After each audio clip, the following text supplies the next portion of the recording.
വികാരി അച്ഛ,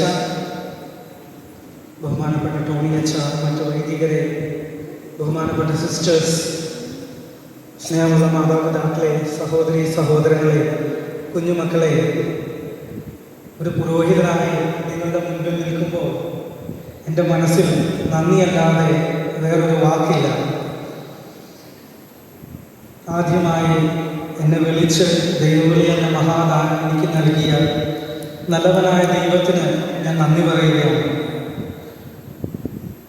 എൻ്റെ ദൈവവിളിക്ക് നിറം പകർന്ന പ്രിയപ്പെട്ട ഇടവകക്കാർക്കും വികാരി അച്ഛനും മുൻ വികാരിമാരായിരുന്ന ജോൺസൺ അച്ഛനെയും അതുപോലെ തന്നെ ജോർജ് അച്ഛനെയും ഒത്തിരി സ്നേഹത്തോടെ ഓർക്കുകയാണ്.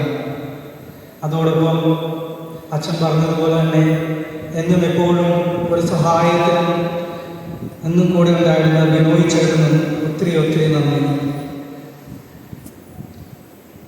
ശരിക്കും ഒരു 8ാം ക്ലാസ് വരെ ഒരു അച്ഛനാകണമെന്ന് എനിക്ക് ഒത്തിരി ആഗ്രഹമുണ്ടായിരുന്നു.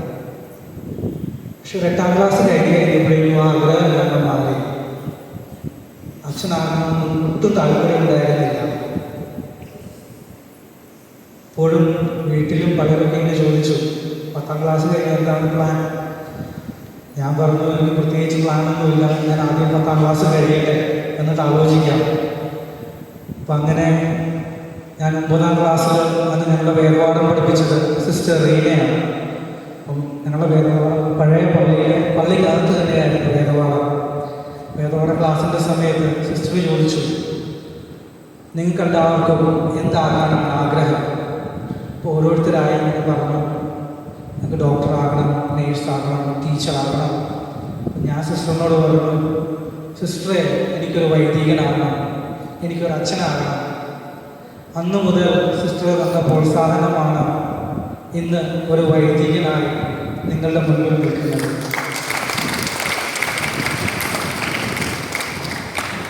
അതിനുശേഷം 10ാം ക്ലാസ് കഴിഞ്ഞ് ഇവിടുന്ന് പോയപ്പോൾ മനസ്സിൽ ഒരുപാട് ചിന്തകളായിരുന്നു. എന്താകും, എന്തായി തീരും. ഏകദേശം ജീവിതം മുന്നോട്ട് പോയെങ്കിലും ഒരു 10 വർഷത്തോളം എൻ്റെ മനസ്സിലെ ചിന്ത ദൈവം എന്നെ വിളിച്ചിട്ടുണ്ടോ ഇല്ലയോ എന്ന് മാത്രമായിരുന്നു.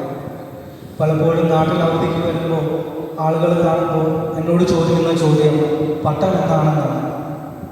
ഞാൻ ഓരോ കാര്യങ്ങളും പറഞ്ഞ് പട്ടം നീണ്ടുപോകുമെന്ന് പറയുമ്പോൾ ഇവർ പറയും, ബ്രദറിൻ്റെ പഠിത്തം കഴിഞ്ഞ് വേറെ സമയമൊന്നുമില്ലേ?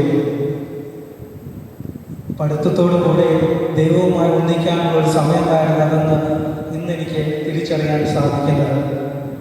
എൻ്റെ ജീവിതത്തിൽ എൻ്റെ പഠനത്തിനായി മുന്നോട്ട് എന്നെ നയിച്ചത് 2018 ഞാൻ റീജൻസി ചെയ്ത ന്യൂഡൽഹി ഡോൺ ബോസ്കോ ആശാലയം എന്ന സ്ഥലത്താണ്. റീജൻസി ചെയ്തത് ഡോൺ ബോസ്കോ ആശാലയത്തിലാണ്. അത് ഞങ്ങളുടെ ഒരു അനാഥാശ്രമമാണ്. 6 വയസ്സ് മുതൽ 18 വയസ്സ് വരെയുള്ള കുട്ടികൾക്കായിട്ടുള്ള ആൺകുട്ടികൾക്കായിട്ടുള്ള ഒരു ആശ്രമമാണ്. അപ്പോൾ അവിടെ കുഞ്ഞു മക്കൾ മുതൽ 18 വയസ്സ് കഴിഞ്ഞവർ വരെ അവിടെ ഉണ്ടായിരുന്നു. ആ കാലയളവിൽ അമ്മയില്ലാത്ത മക്കൾക്ക് വേണ്ടി വീട്ടിൽ വഴക്കും പ്രോബ്ലംസുമായി ജീവിക്കുന്ന മക്കൾ, വീട്ടിൽ നിന്ന് ഒളിച്ചോടിപ്പോയ മക്കൾ, മാതാപിതാക്കളില്ലാത്ത മക്കൾ, അവരെ ശുശ്രൂഷിച്ചുകൊണ്ടാണ് ഒരു വർഷം ഞാൻ അവിടെ കഴിഞ്ഞത്.